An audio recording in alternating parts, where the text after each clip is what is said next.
You've heard of the Mustang. You've seen the F-150. But what about the Ford Allegro? Exactly. Most people haven't. And there's a reason why. Ford built some incredible cars that never made it to the spotlight. Some were too advanced, others were too bold, and some maybe just too strange for their time. Let's go back to the early 1960s. Ford was flying high off the success of the Thunderbird and planning something that would shock the industry. They wanted a sleek, futuristic coupe, something that would scream innovation and luxury, yet be affordable enough for young professionals. That dream car was called the Ford Allegro. On paper, it looked like a winner. It had a low, aerodynamic body, hidden headlights, and a sloped roofline. Inside, it was like a spaceship. The steering wheel didn't rotate like a normal one. It slid from left to right. There were push-button controls on the dashboard, and the whole car was designed with safety and style in mind. So, why did it disappear? Because it was too weird. Ford's executives weren't ready to bet on something that futuristic. They felt Americans weren't ready for a car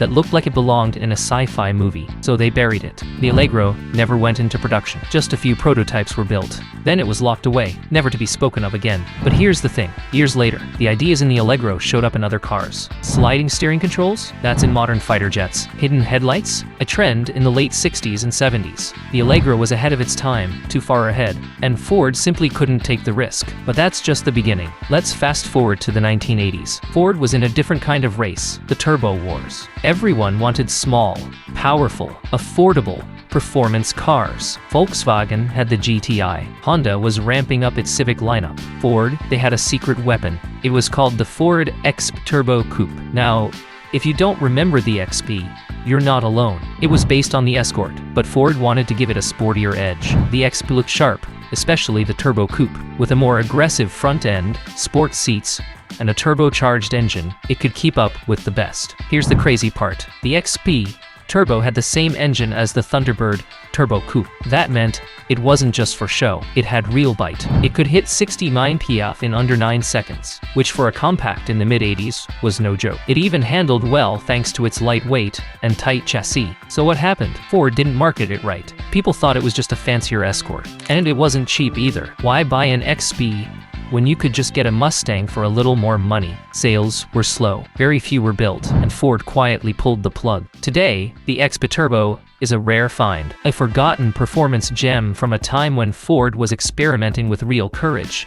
And speaking of courage, how about a Ford that never wore the Ford badge? One that was developed in total secrecy, not in Detroit, but in Germany. The car was codenamed Gene 34. It was supposed to take on Ferrari. Yes, Ferrari. This was the late 1980s. Ford was flush with cash, owning everything from Aston Martin to Mazda. They had high ambitions and were working on a mid-engine sports car with an advanced V6 engine, Lotus-tuned suspension, and sleek bodywork from Italy. Sounds like a dream? It almost happened. The Gene 34 was going to be Ford's answer to the Acura NSX, a high-performance supercar that regular people could buy. The design was striking, and early test mules proved the car could move. They even brought in Jackie Stewart to help fine-tune the handling. But once again, the project died. The problem wasn't the car, it was everything else. The economy was heading into a downturn. Costs were rising, and Ford was getting nervous. They feared the GN34 would cost too much, sell too little, and possibly flop. So instead, they salvaged parts of the project to create the Ford Probe. Yes, the Probe, a car remembered more for being bland than bold.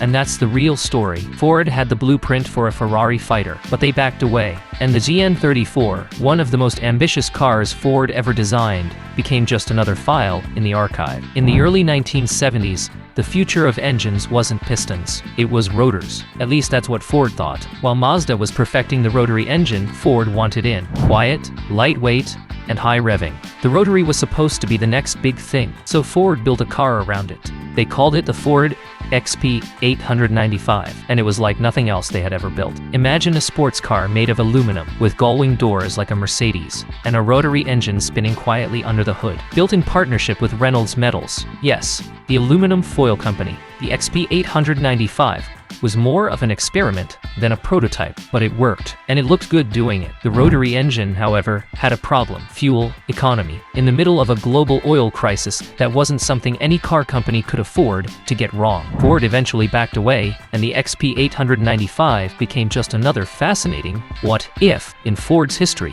One of the only surviving examples is now sitting in the GM Heritage Center. Oddly enough, not even in Ford's collection. But this wasn't Ford giving up on big ideas. Far from it. Because not long after, they were back in the lab with a totally different direction: muscle cars. Now you've heard of the Mustang. But what about the Ford Torino King Cobra? This was Ford's answer to the Plymouth Superbird and Dodge Charger Daytona, those wild, winged monsters built for NASCAR. Ford wanted in on the action, and they were deadly serious. The King Cobra wasn't just a muscle car, it was a missile. Designed for speed, with an aerodynamic nose cone and a rear spoiler, it looked like it could slice through the air like a jet. Under the hood, a massive 429 cubic inch Cobra jet engine. This thing wasn't built to cruise, it was built to dominate racetracks. Ford even got legendary race driver Richard Petty involved, hoping to lure him from Plymouth. But there was one problem: NASCAR changed the rules. Suddenly, factory-based aero cars were penalized. Ford realized they were the car that wouldn't be legal in competition. Only 3 King Cobras were ever made, and that was the end of Ford's aero war dreams. Today,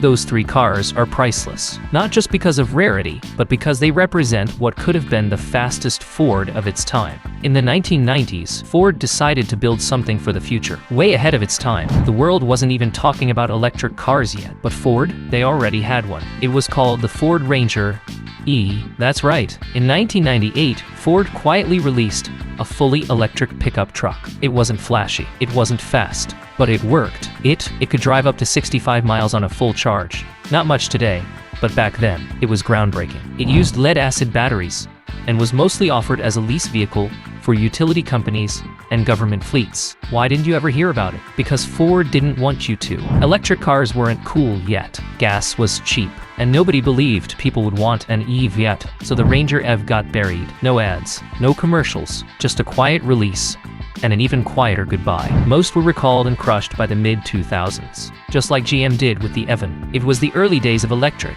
and the world just wasn't ready. The few that survived are now hidden treasures in private collections, pieces of proof that Ford could have led the electric revolution, but chose not to. And while we're on the subject of lost opportunities, in the early 2000s, Ford created something truly beautiful: the Ford 427 concept, a full-size 4-door sedan with a growling V10 under the hood, styled like a classic muscle car, but built with modern precision. It had presence, it had power, it had everything. People loved it. The auto press went wild. Everyone expected it to go into production, but it didn't. Ford said it was just a design study. Internally, they worried about fuel economy, emissions, and the shift towards smaller cars. So instead of building a new muscle legend, they let it go. One concept, one heartbreak, and that was it. Ford had the keys to make a modern-day Impala SS killer, and they left it on the table. This is the story that keeps repeating. Amazing ideas, groundbreaking designs, game-changing technology, but for one reason or another, Ford kept walking away. Too early, too cautious, or too focused on the mainstream.